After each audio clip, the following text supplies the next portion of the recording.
Welcome back, boxing fans.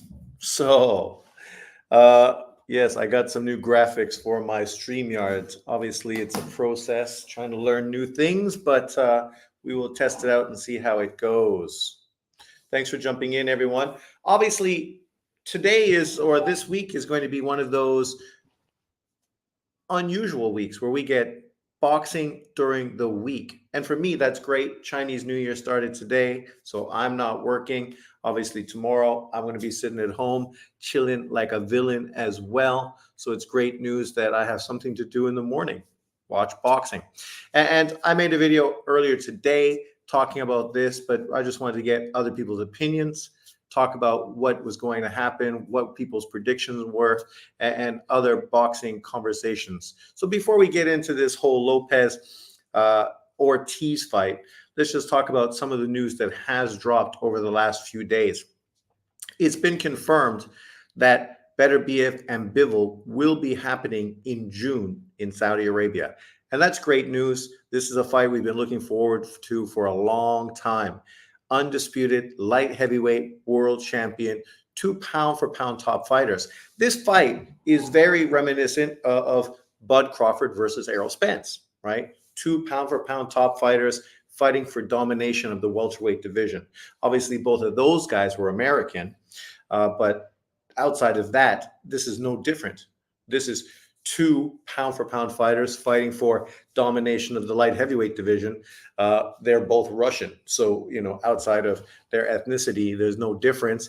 This is obviously a big fight. And unusually or unsurprisingly, a lot of the YouTube channels from America aren't nearly as hyped or down with this fight as they were with Bud Crawford and Errol Spence. We have not had back and forth for the last 5 years with Team Spence and Team Crawford going back and forth regarding that fight. With this fight, this is pretty much a fight that boxing fans have been asking for the last few years. And finally, thanks to Saudi Arabia, with the financial sort of benefits that they're throwing towards boxing, this is a fight that actually is going to happen. And it makes sense to have it done in Saudi Arabia. Where else could you do a fight with two Russian nationals at this time? Obviously, you couldn't really do it with Russia because Russia's kind of being boycotted because of the whole Ukrainian-Russian war. So then exactly how would this fight have unfolded? In the States, American boxing fans are just not as hardcore as they once were, right? If it's not certain narratives, then people just aren't really interested in it, which is unfortunate because great boxing is great boxing. It doesn't matter the skin color. It doesn't matter the nationality. And the great thing about this Better BF Kovalev fight, or sorry, Kovalev, I'm going to say Kovalev, Better BF Bivol fight is it's a very good style matchup. Bivol obviously coming off of a victory against Canelo Alvarez, showing his superb boxing skill, quick feet, quick hands, the ability to control distance, and obviously put his punches together in combination, which was one of the most, positive things that came out of that fight with Canelo. Better Biev, on the other hand, has a 100% KO ratio. This dude is just killing everyone. The dude's got fucking dynamite in both hands. He just hunts you down and stops you. And as a boxing fan, aren't you entertained? Isn't that exactly what you're looking forward to? So now here you have that old adage, right? Who's going to win? The hard punching knockout artist or the slick boxer? Obviously, this goes back to the whole Manny Pacquiao Floyd Mayweather situation, right? People supported the boxer in Floyd Mayweather to beat the hard puncher, aggressive fighter in Pacquiao, right? And now a lot of people felt the same way with Bud Crawford and Errol Spence, right? People felt that Bud Crawford, being the better fighter, the better boxer, would beat Errol Spence, who is much more of a hunt you down power puncher. This one, you would think then fans would be sort of in the camp of Bivol, the slick boxer, able to beat the hard punching Russian in Better BF. But only time will tell. If you want to follow the trend, you should support Bivol like you supported Crawford, like you supported Floyd. But in truth, people have been up and down. They've been fanboys for certain fighters and haters of others. So, that's not going to change in this fight. What's up, my man? Welcome. I think Better Be a Bivol is long overdue. I personally can't get excited for it. You can't get excited for it? How can you not get excited for it? It can't long be overdue because Better Biev only became a three-belt unified champion recently, right? This fight is happening much quicker after him beating Joe Smith to become the undisputed champion than Errol Spence becoming the undisputed champion and fighting Bud Crawford, right? Is it? Or maybe it's similar. Maybe it's a similar amount of time. The reality is, though, it's a great fight. And, obviously sooner is better than later. But the point is that this, at least, is getting done. This was a fight very similar to Spence and Crawford that people felt may never get done because Beterbiev is getting older. Did have a lot of hurdles in front of him, right? Obviously had mandatory fight after mandatory fight. And that was a little frustrating for boxing fans. Obviously, that's you as an example, frustrated because of the weight. But outside of that, I mean, it's still a great fight. Beterbiev looked great destroying Callum Smith. He looked great beating Anthony Yard, and he looked dominant beating Joe Smith. Bivol on his hand, I mean, in his last performance, maybe his last couple performances, he's looked kind of like he always did, right? He looked like a good fighter, but something looks like it's missing, right? And that's what people are going to be interested in. Literally, it's been 5 years past its due date. 5 years. It wouldn't have been for Undisputed 5 years ago. I can't get behind a fight finally happening when a guy turns 39 years of age. Well, the whole 39 years of age thing is just the situation. It is what it is. Beterbiev already started his career very late, was with the PBC for a long period of time, obviously had been talking about fighting Kovalev, but once he signed with the PBC, obviously they didn't want to fight a mandatory fight, and then that fight didn't happen, right? And then obviously since then, we got to where we are now. So I don't know how much faster this fight really could have happened for Undisputed. Obviously, it could have happened prior to that, but it would have just maybe been for unified titles or for one title. Matias versus Pero is confirmed. It is confirmed, right? But this is what most people thought was going to happen, that none of the big name fighters were going to step up and take on Sabrias Matias, right? Like, I mean, look, I already made a video talking about it. And actually, I was just looking at that clip art the other day, or just today when I was going through designs. Where is it?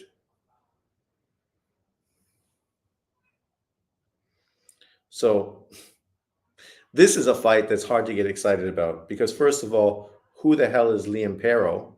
He's not anybody that anybody has on their radar.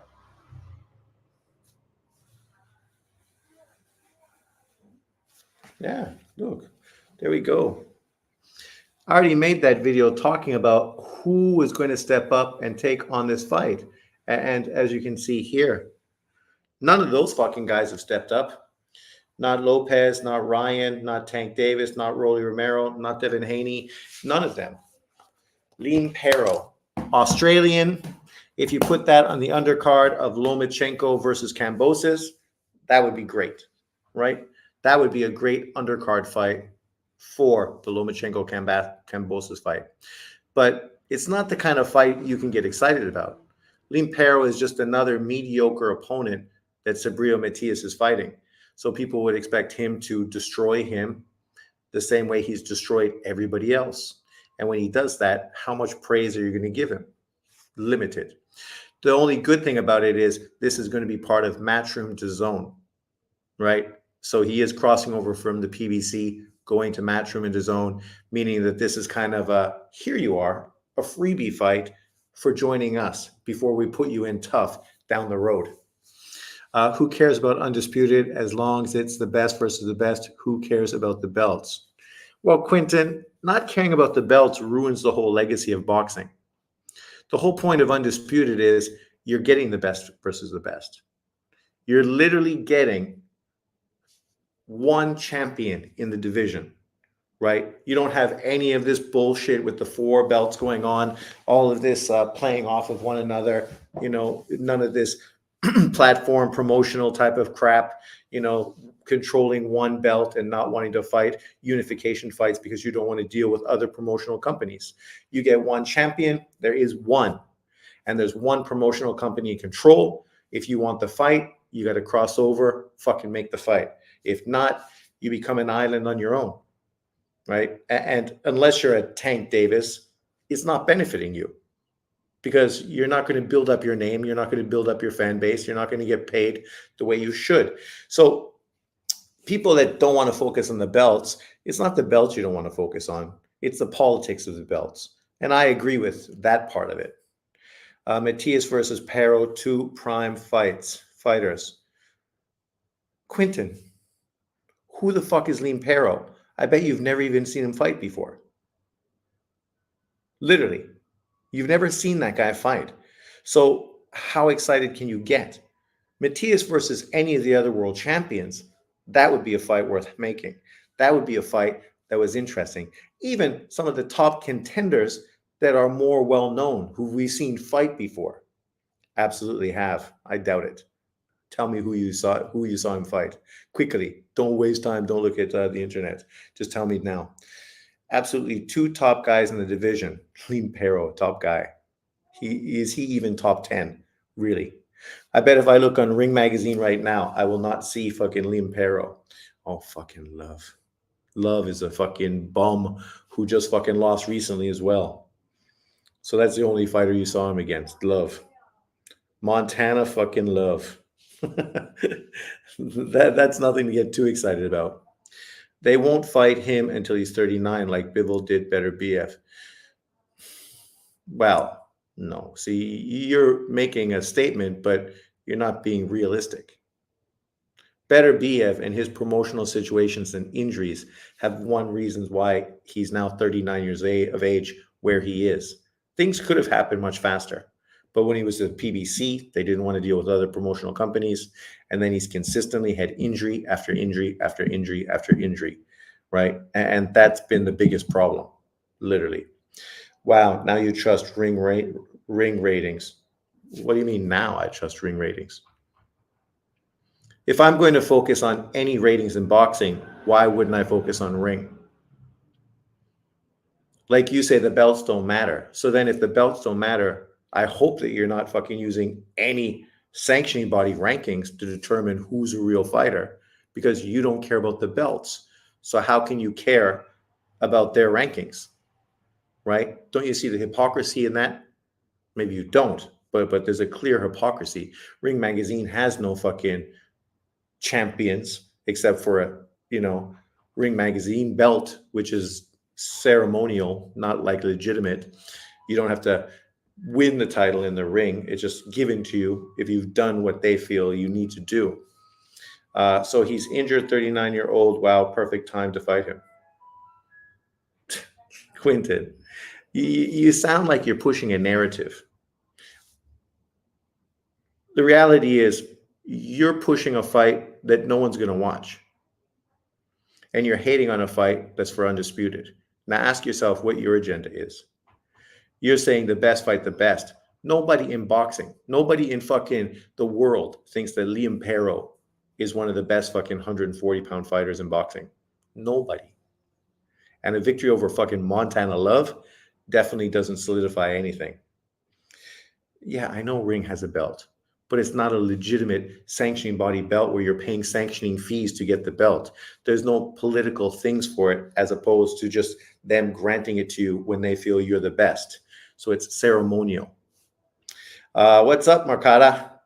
Ring is the red, white, and blue belt. Dude, I want to see fighters fight in their prime, not old. No, you don't. No, it sounds like you're just full of shit. Really, that's what it sounds like. You want to see fighters fight in their prime. Yeah, okay. Like, people are just moronic in their narratives. If you're a boxing fan, you can wish this fight had happened last year or maybe the year before. But then Did you feel the same way when Spence and Crawford happened? Or did you have such a negative approach to that? I see Quentin has a lot to say. Fuck, a lot. Full of shit because I disagree with you. No, you're full of shit because you're perpetuating fucking a myth. You're acting like Subriel Matias, a fighter who's never beat a top 10 fucking 140 pounder, facing who? What's his name? Fuck, I forgot already. That somehow that fight is more interesting and represents best versus the best, as opposed to Better BF versus Bivol for Undisputed. And you're downplaying Undisputed because belts don't matter. See, you just sound like you're full of shit. Didn't watch it. See, this is the kind of boxing fan you are. You didn't even watch Spence and Crawford. Okay. Okay. But the fight you're excited about is a fight that only hardcores give a fuck about because everybody else doesn't even know who those guys are. But anyway, it is crazy to think Ortiz might upset Teo.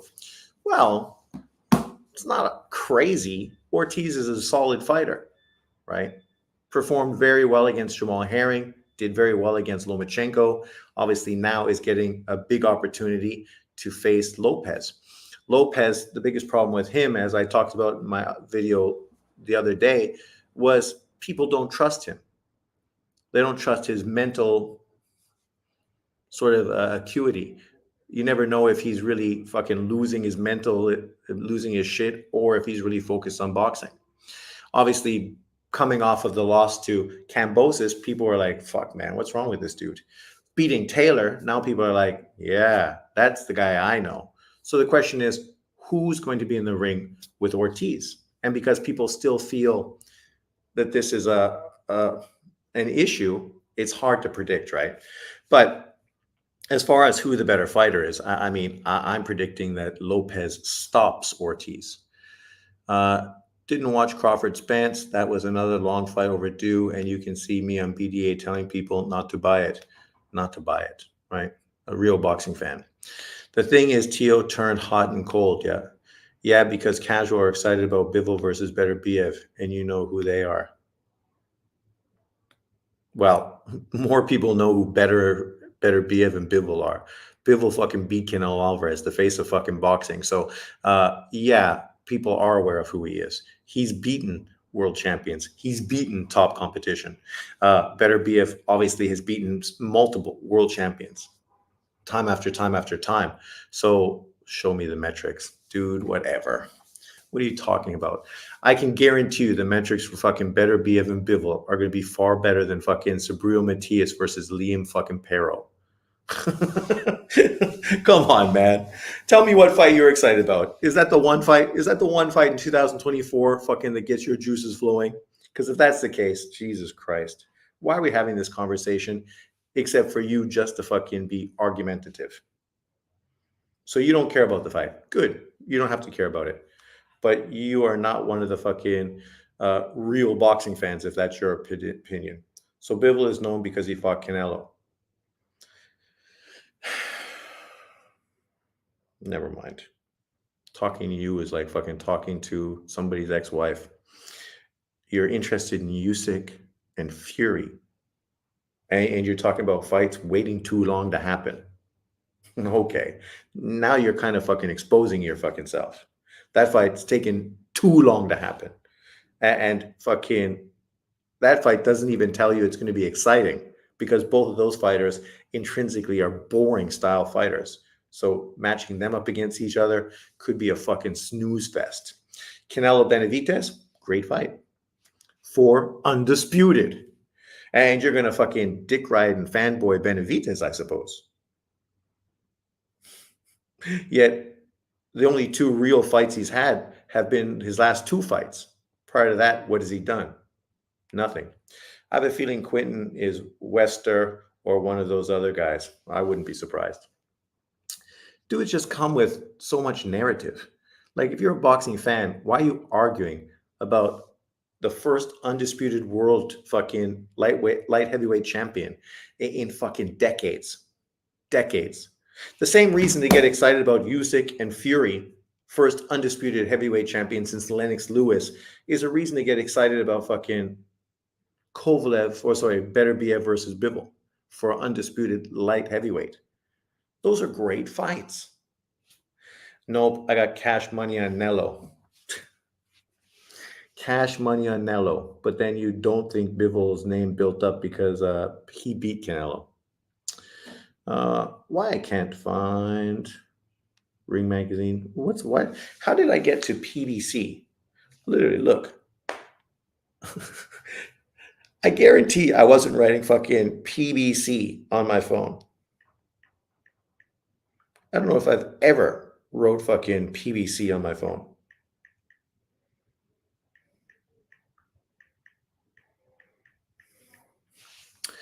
And they are closer to age than Beterbiev and Bivol.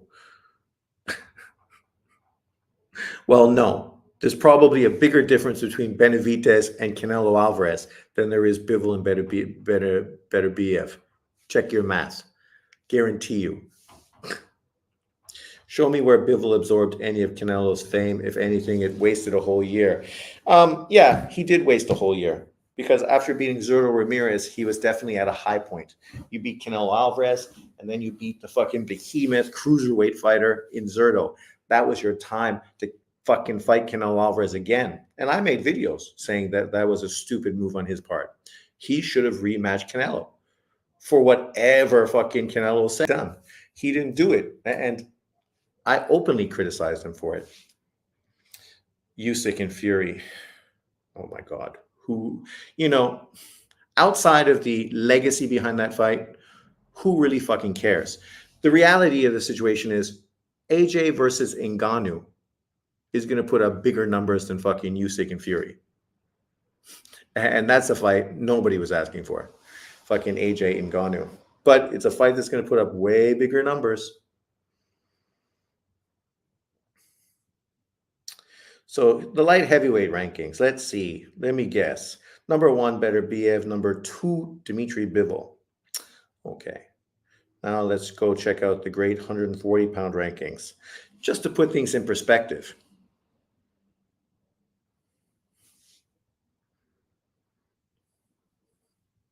Lopez, the champion for ring. Haney 1, Taylor 2, Matias. Matias is 3. 4, Ramirez, 5, Prograis, 6, Hitchens, 7, Kittrell, 8, Barboza, 9, Russell, 10, Martin. It seems as if that Australian fighter is not even fucking ranked in the top 10 by Ring Magazine. But that's a fight you're excited about more than undisputed light heavyweight. It will do bigger numbers than Bivol versus Beterbiev too. So what's your point? I'm not the one hating on a fucking undisputed fight. That's you. Acting as if for some reason the biggest interest you have is hating on a fight as opposed to being excited about it. And then perpetuating Matias versus fucking a guy that I can't remember what his name is somehow a more interesting fight. And talk about best fighting the best. Not surprised the boxer on Forbes list would do bigger numbers than 2 heavies and 2 light heavyweight fights. Yeah, I'm not surprised either. What will you do bigger numbers, Quentin? Joshua fight. Yeah. But you talked about best fighting the best. That's not best fighting the best. You have a fucking boxer fighting an MMA guy who only did well because fucking Fury looked like garbage. But let's get to boxing. Right, as opposed to argumentation. The reason we're here today is about the fight that's happening tomorrow on the Super Bowl weekend. Is this Super Bowl weekend? Who's in the final? I don't even know.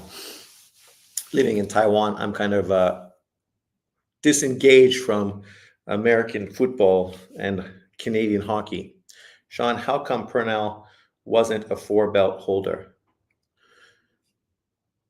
He was undisputed, but I don't know if the WBO belt was considered legitimate at that time. Kind of like the IBO belt right now. But he was considered undisputed. So I think it was more of just the WBO not being respected at that point, right? And truthfully so. Fucking the IBF and the WBO title should never have fucking been accepted. Just like the IBO shouldn't be fucking accepted. We don't need more fucking titles. We need less. But obviously, this weekend we have two really good fights and a potential superstar prospect. Abdullah Mason is getting back in the ring. That's great news. He is a must-see fighter, especially now that he's young. This is going to be his first 8-round fight. Should be easy work. The guy he's in with didn't look like he's anything special. The question for him is he going to be moved a lot like Boots Ennis was, right? Fighting a lot of garbage fighters for years and years and years, building up his resume to 30 plus victories, but not any real legitimate names on his resume? Or are they going to start pushing his competition up a little more over the next year and next year and a half? Because he looks great. And I think it's kind of a disservice to put him in with such weak level of competition, because you're never really going to know what your weaknesses are, because no one's really going to test you and show you what you need to work on, right? But outside of that, he looks great, right? I know John Boxing said that he's better at 19 than Lomachenko was at 25, but that's because John just is a racist that hates everyone that's not black. The truth is, how can you even make that comparison at this point? It's stupid. You have a few years where you could make that conversation, right? You can still make that conversation in 2 or 3 years, and maybe it'll be more factual at that time. But at this point, it just makes you look like a fucking hater. Nothing else. Because the dude's fighting 6-rounders. 6-rounders. Lomachenko's never fought a 6-rounder. He's only fought 12-rounders the majority of his career, outside of maybe 1-2 fights that were 10-rounders. But, you know, some people are just stupid as fuck. But it is what it is. Obviously, Abdullah Mason is on that card. He is probably the guy with the most upside outside of the two guys on the main events. Keyshawn Davis is going to fight Jose Petraza. That fight's dynamite. I know Quinton doesn't like it because that fight should have happened years ago, because right now Petraza is too old. But for Keyshawn Davis in his 10th fight to be taking on a guy like Petraza, a 2-weight world champion, that shit's dynamite. Dynamite. It's a great fight.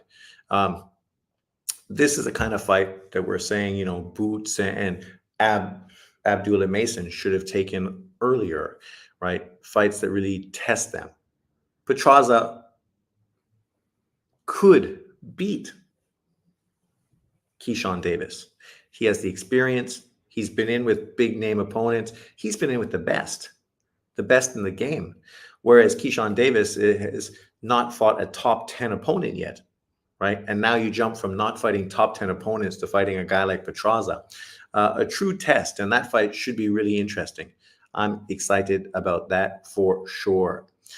Speaking of Ennis, and Stanionis would be a good first title defense. It would be. Stanionis deserves something. He's been waiting around for a long time. Circumstances fucked him over, and now with the PBC, he may not fight for another year.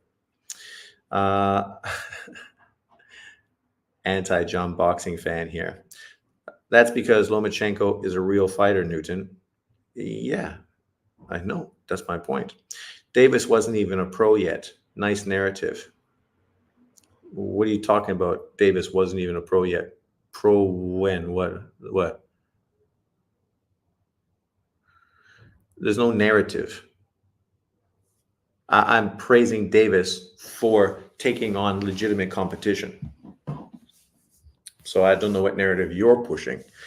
But yeah, Keyshawn Davis versus Petraza is a great fight. I saw some people downplaying it, acting as if, you know, it's not a fight to get excited about. And I asked myself, what makes people happy in boxing? I mean, Quinton's the perfect example. This guy isn't excited about anything. Even the stuff he's excited about, you know, he's not excited about it. Because when you're pushing fucking Usyk and Fury or Matias versus Pero, that's what gets you excited? Okay. People will not really follow suit with that. But Petraza versus Keyshawn is a great fight. legitimate, legitimate fight. If he gets by Pedraza, he's putting himself right in line for a world title fight in 2024 with 10 fights, right? That's fast tracked and excellent. I mean, I don't think he needs to be fast tracked that fast.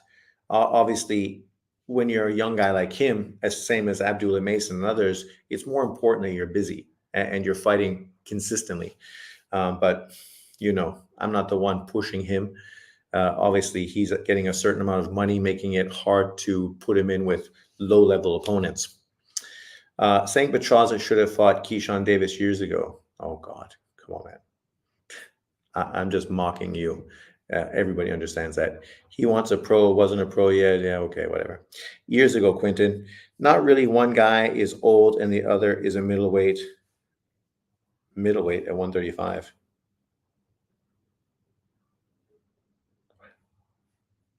Great channel, great content. Thank you very much, Sal. Thanks for jumping in. I appreciate your patronage. Let me know, Sal, what do you think about Keyshawn Davis versus Petraza? Who's your prediction? Who do you think is going to win? And this goes for everyone in the comment section. What do you think about that fight? My prediction was unanimous decision for Keyshawn Davis. At this point, I don't know if I can expect anything more from him. If he was to knock out Petraza, he'd be the second fighter in boxing history to do that. Obviously, the first was Tank Davis. And Tank Davis had far more than 10 fights under his belt. He was younger, but had a lot more pro experience than Keyshawn does. Obviously, Keyshawn has more amateur experience than Tank Davis had. But that would be a huge statement. It was kind of like Jaime Munguia, who just stopped John Ryder recently in his last fight. It's not so much that he beat Ryder. Some people were critical of that fight as well. And I don't know how you're critical of Munguia fighting a legitimate 168-pounder when he just moved into the division. A guy who fought Canelo Alvarez for undisputed and gave Canelo a good fight. Munguia fought great and made a statement. If Keyshawn can do that, he is going to be right up there with the Lomachenkos, Shakurs, Tank Davises, and the Keyshawn Davises. They're going to be literally at the top of the 135-pound division with guys like Zepeda and obviously Frank Martin and some other guys just on a level below them. But the irony is it wasn't long ago when Keyshawn was calling off Frank Martin and people were acting like, he wasn't on the same level as Frank Martin. If he beats Petraza, he's beaten a better fighter than anybody Frank Martin's fought, right? That's just a fact. He better kill Petraza being that big. What are you talking about? He ain't big. You look at his body frame during the weigh-in. What are you talking about big? Come on, man. You're talking about Devin Haney. You're not talking about fucking Keyshawn. Like you said, great fight. I got Keyshawn, but we will see him tested by a proven vet for sure. Davis was right next to Lopez. He looked 2 weight classes bigger. Yeah, okay. Literally, I just saw the weigh-in today when he was beside Petraza, and he did not look bigger than Petraza. Petraza's taller, looks longer, was thinner, but Keyshawn has not a big shoulder. He's not a guy who's going to be able to probably go through 3 weight divisions. Maybe he can do something at 147 down the road, but I would say 135, 140 are his key divisions. 147 potentially could be a stretch because he's not a guy who's going to be able to put on a lot of bulk. Some guys don't have the frame to put on a lot of weight. He doesn't. But I can see that you're just continuing to put narratives forward. So whatever. I mean, you want young guys to fight good opposition, and now you're acting as if Keyshawn's a weight bully. Okay. Weight classes, not height class, Mr. Newton. Dude. What's wrong with you? Did your mom drop you on your head? He's not fucking 160. What are you talking about? Literally, we just saw the weigh-in fucking today. But okay. Why is Lopez on Thursday if it's a holiday or something? It's on Thursday because it's the build-up for the Super Bowl. So they wanted to put it in the same Super Bowl weekend, right? Because obviously people are going to travel there and that destination. So, you have a lot of activities leading up to the big, big, big one, right? Kind of like they did with Shakur Stevenson. It was NASCAR or F1 or something. So they sort of felt it was the same thing. People are going to the city, so you bring more activities, more entertainment, so that you have more things to do, and you sort of cash out on the crowds that are flowing to the Super Bowl to go, obviously, to watch and be a part of this boxing event as well. But yeah, nonetheless, that's a good fight. And then, of course, we have the main event, which is Teofirmo Lopez versus Jermaine Ortiz. Jermaine Ortiz looked good on the scale, looked big. He looked a little bit drained too, so I think he's going to put on a lot of weight and be probably 160 for the fight. Teo, probably not so much. I think Teo is obviously going to try to use his explosiveness and his quickness to his advantage, being more of a counter puncher and explosive counter puncher. But that fight should be dynamite. I think Ortiz is definitely hungry, right? This is his chance. If he beats Lopez, he becomes a world champion in a division that's stacked full of potentially big fights, right? Jermaine Ortiz versus Ryan Garcia, big money fight. Jermaine Ortiz versus Devin Haney for unification fight, big money fight, right? A rematch with Lopez, big money fight. Fight with him and Tank Davis, big money fight. So there's a lot of big money on the table if he can win. The question is, can he win? Is Lopez where he needs to be? Is he going to be the Lopez we saw against Comey, Lomachenko, and Taylor? Or is he going to be the Lopez we saw against Kambosos and Sandor Martin and the other guy he fought, right? That is the question. I believe the Super Bowl is on Sunday. Yeah, it's Super Bowl weekend, right? And isn't the Super Bowl, it's on Sunday. And so people travel to the city, get hotels, go early, and now you have more events happening, right? It's like when they do All-Star Weekend, right? They lead into it.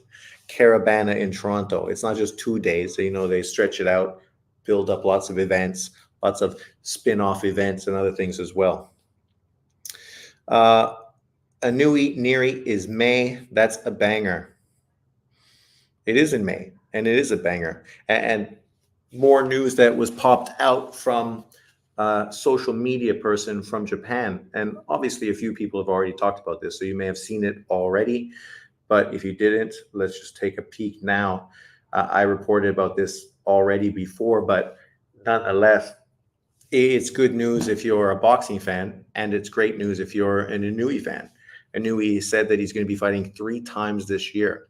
And obviously, we know the first fight is going to be against Luis Neri in the Tokyo Dome in Japan. 55,000 people can potentially fill that place. And the last boxer to actually fight there was Mike Tyson versus Buster Douglas. So it's a big event in Japan as well. Like, obviously, the Japanese promoter and the media and everybody really thinks that now is the time. That's why they're putting Inui in such a big fight. And obviously, marketing wise, because of Luis Neri's past with Japan, he is kind of the anti-hero. So it's going to be the perfect name to put all over newspapers and posters to really sort of sell this hostile sort of mentality that Japan is bringing towards Luis Neri. And for Luis Neri, it's great. It's the biggest opportunity of his career. If he was to beat fucking Inui, Jesus Christ. I mean, he'd be set. And he would never be able to go to Japan fucking again. And obviously after that, there was rumors that he had a $69 million offer to go fight in Saudi Arabia. I don't know the legitimacy of that. It was on Yahoo Sports, and True School Sports talked about it. I don't know the truth behind it, but the reality is him going to Saudi Arabia would be a huge event. right? Him traveling outside of Japan to go to another venue. He's done it on multiple times. The most likely opponent for that fight would be Muslim opponent MJ Akhmedov, right? Which would be a great fight. That's a fight I've been looking forward to for a long time. Stylistically, both guys are very fast, have power, both really entertaining, stylistic fighters. And I think MJ is probably skill-wise the best fighter that Inouye would have faced or potentially will face. So that's a fight I'm super excited about. I'm down. I can't wait for that fight to happen. And there was also talk about him potentially coming to the States for the third fight. And pretend, dude, man, I told you the information. Don't fucking be a dick about it. You can go fucking look at Yahoo Japan and you can go watch fucking True School Sports' fucking video. Some people, man, what did your mother teach you when you were a fucking kid? Obviously nothing. But let's move forward. Obviously, the third fight potentially could be in California. And that was a fight where there could be multiple opponents. Now I hear potentially it might be his mandatory opponent, Sam Goodman. And if that's the case, maybe he'll go to Australia, right? Inouye in Australia against Sam Goodwin. That fight makes sense. And it's not the States, but again, that's two fights on the road in the year potentially. So that would be a great sort of thing for him. And a lot of the boobers, a lot of the American YouTubers that just fucking can't give anyone that's not black respect, you know, they're not going to care that he went to Saudi Arabia or Australia, right? Because with them, that's irrelevant. They just want an excuse to hate on Inouye because he doesn't look like them. And that's it. So he could do anything. He could fight fucking Godzilla in Japan, and they're going to say he's on roids and he had home court advantage. So, you know, it just is what it is. But nonetheless, I'm excited. That's going to be a good year. And if Inouye is dominant like he has been consistently, there's no reason why he's not going to be fighter of the year again for the second year in a row. Misty Ortiz, Lopez, wait. I heard him and Teo had words. No, mostly it was just a stare off there. It wasn't too much tension or anything. How are the Americans treated over there in Taiwan? Taiwan? Fine. They think every white person is American. So for my whole life in Taiwan, fucking I've been American. Make water, ma. Make water, ma. Make water, ma. And I have to be like, P Dan. Pusa Megoren. Janadaran. Bandan. But yeah, they think everybody that's white is American. Those are called haters. Yes, they are. Hey, John Boxing, been quiet today. Maybe his mom cut the Wi-Fi off. Well, the thing with him is, unless there's a racial narrative, there's no reason for him to fucking talk on YouTube, right? I know Lopez is fighting Jermaine Ortiz. John can't even say Jermaine Ortiz's name. So whenever he fucking talks about that fight, he just says it's a mismatch and bullshit fight and shouldn't happen. And of course, Keyshawn Davis fighting Petraza is garbage. It's not like Oshaki Foster fighting Abraham Nova. Now, try to compare that fight, a fighter he likes, Abraham Nova, Oshaki Foster fighting Abraham Nova, and compare that to Keyshawn Davis fighting Petraza, right? And try to act like one guy is doing something worth talking about and the other guy is doing something that should be fucking discredited and hated on. I mean, there's nobody in the boxing world that fucking rates Abraham Nova over fucking Jose Petraza. Literally nobody. Yeah, and we know why Oshaki Foster is fighting Abraham Nova. The same way I just mentioned that Sabrina Matias is fighting fucking Lean Perro. These guys just signed with new promotional companies. They don't want them to lose. They just signed them. So they give them an easy fucking fight to build up and market them moving forward. And that's the whole point, right? So that tells you everything you need to know about Abraham Nova as an opponent compared to Petraza. And then as far as Jermaine Ortiz, this is a guy, these haters literally said beat Lomachenko. He beat Lomachenko, according to them. But now he's a bad opponent for Lopez. but yet Lomachenko is a great opponent for Haney, right? This shit makes no sense. The reality is they're all good fights. Really, the fact we're getting fights that are competitive, they might not be 50-50 fights overall, but they're good fights. Oshaki Foster against Abraham Nova, it's a good fight. It's not the best fight that could be made at 130 pounds, not even fucking close, but it's a quality fight. It's a good fight. There's no reason people are going to hate on it. But the irony is, people that are now fanboying for that fight have consistently hated Top Rank and Top Rank cards and dismissed and downgraded and fucking shit all over Bob Arum and Top Rank. Now, because they like Oshaki Foster, now that sort of goes out the door. Now they no longer care about that anti-fucking Bob Arum and Top Rank narrative. Yet Top Rank is consistently putting out great cards. Consistently. Deep cards, top of young prospects. All the best young up-and-coming Americans are all fucking on Top Rank. All of them. All of them.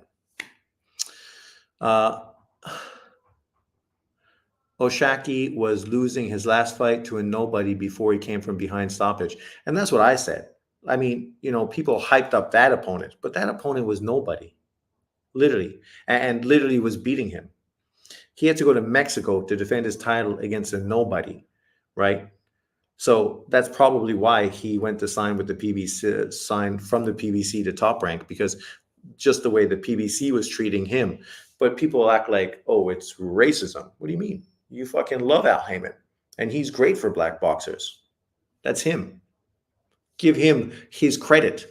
Just like now, Canelo Alvarez is getting a lot of hate because of potentially who he might fight in his next two fights. But then Al Heyman and the PBC have no responsibility at all. Yet the opponents that are being given to Canelo are the ones that Al Heyman and the PBC are giving him. He can say yes, yes, yes, or no, no, no, right? But you can only say yes or no to the opponents that are fucking being offered to you. So some people said, oh, so Al Heyman's not offering David Benavidez? No, maybe he's not. Because he knows he's going to make money with Canelo Alvarez regardless of who he fights. Why risk David Benavidez at this point? Because think about the PBC. And I'm not trying to make this an anti-PBC rant video, but who the fuck does the PBC have now to represent them moving forward? Over the next 5 years, that's going to be the face of the PBC. You can say Tank Davis and David Benavidez, and after that, you'll fucking find it difficult to come up with any names. Think about it.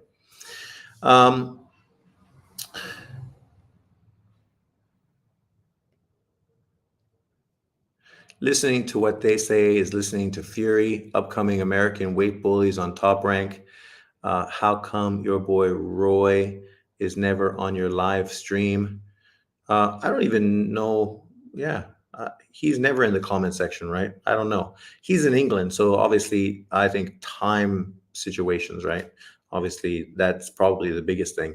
Canelo's a future Hall of Famer. He can do what he wants. Facts, cash cow Nello. Davis ain't shit. Well, Quinton, you don't need to fucking hate. Davis is a big name American fighter, and at this point, probably the face of the PBC, right? And so does the PBC want to risk the only people they have really long-term under the stable, Benavidez and Tank Davis? Because literally, guys, list in the comment section below. Who else does the PBC have to represent them moving forward over the next 5 years, right? I mean, Canelo Alvarez is there for 2 fights, and then he's going to fucking jump back to Matchroom because potentially a Jaime Munguia fight and others are going to be there. Maybe even a winner fight between Bivol and Better BF, right? The face of a dying company. Wow. Yeah. Well, that's true. I mean, but, if you say that, you're going to be criticized as racist. But, yeah. What other stuff's going on in boxing? Obviously, we've talked about a lot of the up-and-coming fights. The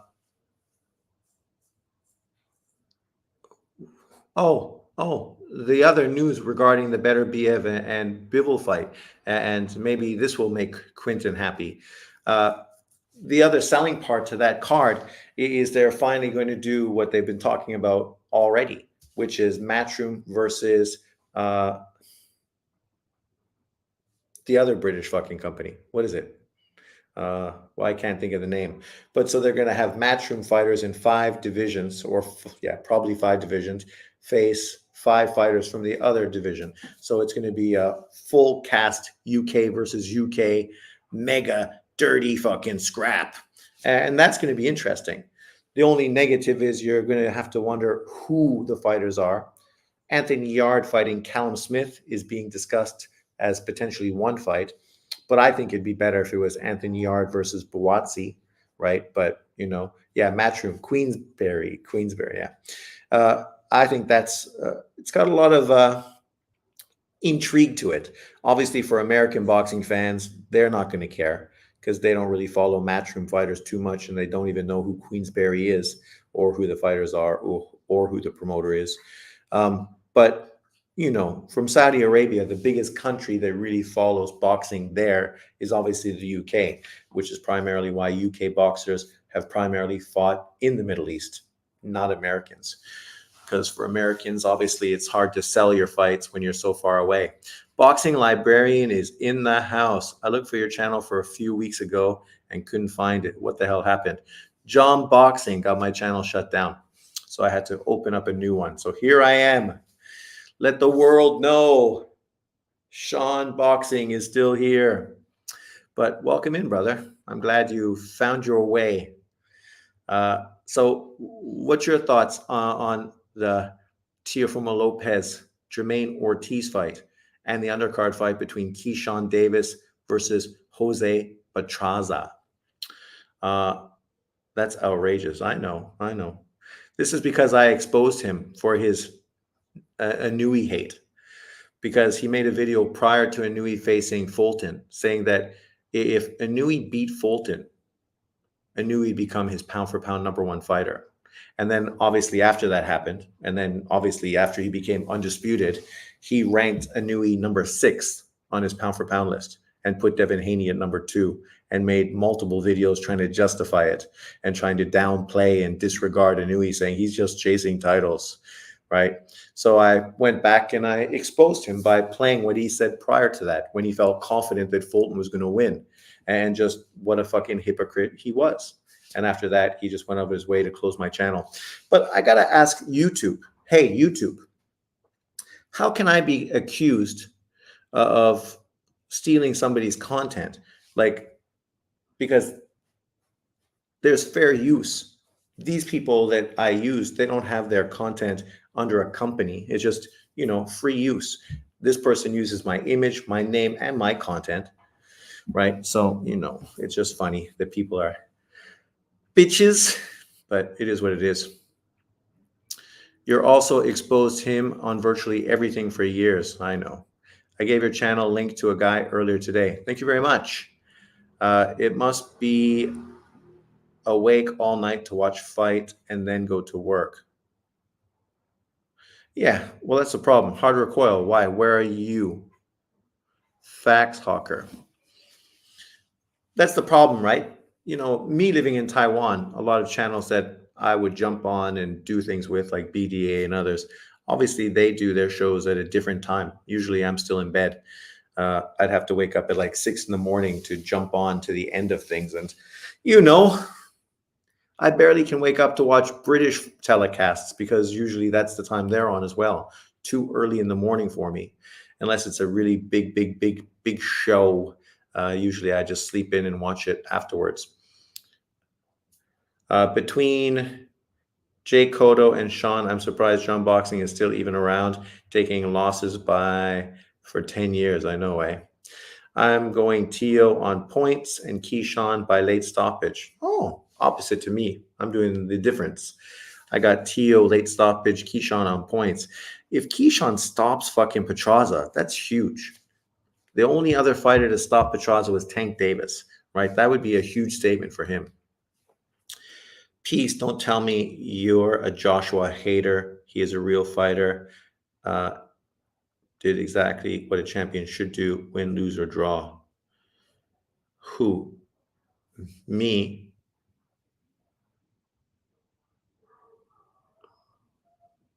a Joshua hater. Okay. I don't know where people come up with this stuff, but I would be the last person anyone could call a Joshua hater. But, you know, it is what it is. So obviously, I can't go live tomorrow for the fight, unfortunately, because it is no. I've been an AJ fan from day one. Unlike a lot of UK fans who were very critical of him early on and even picked Dillian White to beat him. A Joshua hater, Sean is not that. No. Um, but obviously, because this fight tomorrow is going to be on ESPN, I can't watch it live on my TV. So I'm going to be streaming like many other people. So I'm going to go live post fight. And then obviously you can jump on. We can talk about what happened and how it's panning out. Good. Joshua's another future Hall of Famer. He's moving in that direction. As I said in a video a long time ago and was criticized, I compared his early exploits to Muhammad Ali. Obviously, not comparing him to Muhammad Ali, but the way he maneuvered his career early on and taken on the bully, the bad man, the killer of boxing at that time, early on in his career. Like Ali fought Liston, obviously AJ fought Klitschko, and talked about how at such a short period of time he's doing exactly what you would think or hope any great young fighter was doing. Obviously, we don't know where they're going to go afterwards, and obviously he took a couple losses. But it is what it is. You can't hate on a man taking losses when he's fighting great opposition. It's like I was never a De La Hoya fan, but I can't understand people who hate on De La Hoya. De La Hoya fought fucking everybody, right? And that's the reason why he took multiple losses. Whereas Floyd Mayweather was criticized a lot during his career because, unlike Oscar De La Hoya, he didn't move like Oscar did.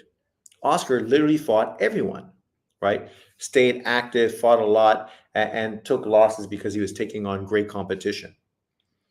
Floyd, the way he moved, the way Top Rank moved him, him being jealous of Oscar's success, but yet Oscar was successful because of who he was fighting, right? Taking on Julio Cesar Chavez, taking on Pernell Whitaker, taking on Tito Trinidad, Shane Mosley, when they were prime, not when they were fucking broken down shells. He didn't retire from boxing for 2 years, allowing guys to beat each other up and then come back afterwards to then feast on the fucking, empty husks of the fighters that were left over, right? And I ain't trying to hate on Floyd. Obviously, Floyd did a lot of great things, but there's a clear reason why De La Hoya got far more publicity and hype and praise than Floyd did. Not only did he win a gold medal in the Olympics, unlike Floyd, and yes, we understand the politics of it, he was more marketable. He was out there marketing himself. He wasn't doing stupid things early on in his career to get him negative media attention. So he was moved perfectly, had the perfect moniker, and he didn't have guys around him like his dad and his uncle who had criminal histories as well of wife beating and other stuff. So, you know, you may like Floyd better. I mean, but stylistically, I don't know how you could like him better. Where are we? What time you have there, Sean? Right now, here it is 3:24. I hope AJ fights Fury in Wembley for sure. Yeah, that would be the perfect place. Fury probably going to find a way out of the Usyk fight. Joshua and KO Ngannou. Well, that's kind of what people figured would happen. But now with that $10 million punishment sort of thing the Saudis put on, it may make it impossible for him to do that.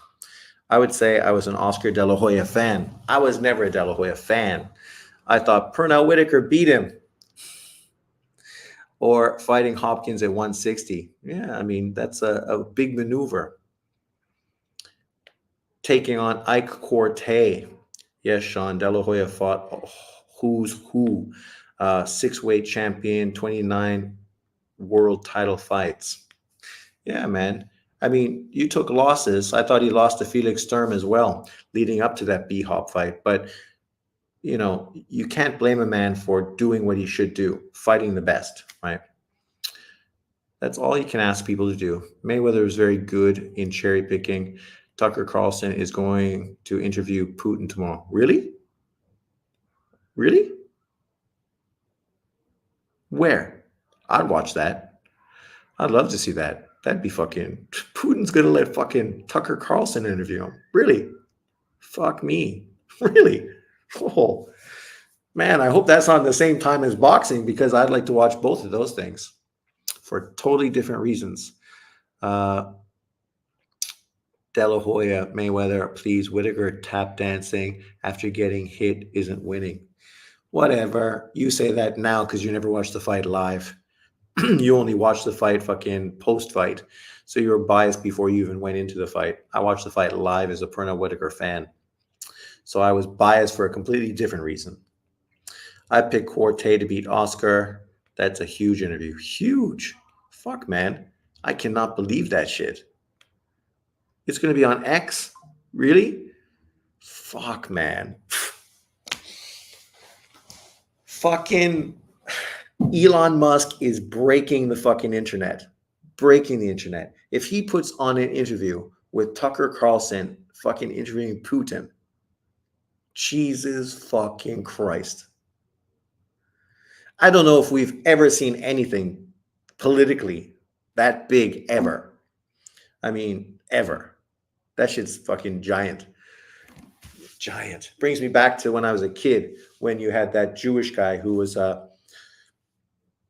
part of the US political scenario. And obviously he was always talking to the main guys because he was the guy behind the guy and talked to fucking, was it, I don't think it was Mao, but maybe the guy that was post Mao. Maybe it was Mao. And obviously, what's his face, the Russian prime minister as well. Chavez beat Whitaker too. Bullshit. That was a robbery. That was a worse robbery than fucking Haney Lomachenko. That's a worse robbery than fucking Ward versus Kovalev. That's a worse robbery than fucking Horn versus Pacquiao. That shit was just terrible. But that's the thing, right? What's the long list of robberies people can list? Like, it's long, which tells you about boxing and why really it gets so much criticism, even from its fans, because there's so many reasons to be pissed off. Tucker interviewed Hungarian President Orban that is so hated by European globalists that he was saying nothing but facts in that interview. You ever watched Art Bell? No. I think it was a solid draw. No chance. It's all over the US, all over the mainstream media are pissed at Tucker. Why would they be pissed at Tucker? Tucker is doing what he should do as a media man. As an American, would you rather fucking hate on Russia and Putin based on fucking a bunch of media propaganda? Or would you rather fucking hear it from the horse's mouth, right? Like, I mean, Hawker Mustang knows this for fucking facts. I was never a pro Donald Trump guy. I'm Canadian, so I'm born liberal. But when you listen to him and the things he said and the things he did, that's what makes you pro Donald Trump. He actually was trying to fucking help the country. As a person of the world, a Canadian, a neighbor of the States, all I ever wanted was the States to be fucking the most powerful country in the world for the right reasons. Not military, but fucking having the best country in the world, right? No poverty, no homeless, fucking education, fucking great healthcare for everybody. Just a great fucking country that everyone can look forward to and say, we should do what they're doing because that shit, that's working. Right. And that's my perspective, maybe as a Canadian who, has unrealistic perspective. But in saying that, I also am realistic and I understand the chances of that happening are fucking probably zero. But, you can hope. I'm an optimist. That's why I can sit here getting my channel closed and still talk about doing a show with me and John Boxing because I'm an optimist. I'm not a hater, unlike some people. Where are we? Art Bell did a lot of interviews in the 80s and 90s. Any word from interviewing people about UFOs? Oh, okay, maybe I have heard his name related to like that kind of stuff. I'm watching Bell's interviews he did with an exorcist from the 90s. Trump 2024, because our matrix media only preaches is Zelensky good, Putin evil. And of course they say that because we know Zelensky's fucking in bed with Biden, right? And if you followed anything that's been happening prior to fucking the war and prior to Biden becoming president, you already knew all those cogs, all those wheels were in motion. So it's not a surprise the way things fucking unfolded and why we are where we are. That's why it'll be interesting to see Putin have a platform that actually people can actually listen to and not fucking just be screened by CNN and the other mogul media that controls the US and the rest of the world. But yeah, before we get into more political stuff, guys, I think I'm going to call it a day. Thanks for jumping in. As I said, I will be going live tomorrow post fight. So jump in. Let's discuss what we saw. Tell your friends, tell your neighbors. There's a new sheriff in town. And yeah, I look forward to seeing you guys then. Peace out. Enjoy your weekend. It's coming. For me, it's already here. Chinese New Year, 11 days off. Not bad. I was talking to a friend I know in Korea, and she said that they have 4 days off for Chinese New Year. 4 days. I think China has like fucking over 2 weeks, and Korea has 4 days. Taiwan has like 9 days, 8 days, but I'm taking an extra 3. So peace out. Enjoy. See you tomorrow. Enjoy the fights and that interview. That shit's going to be dynamite.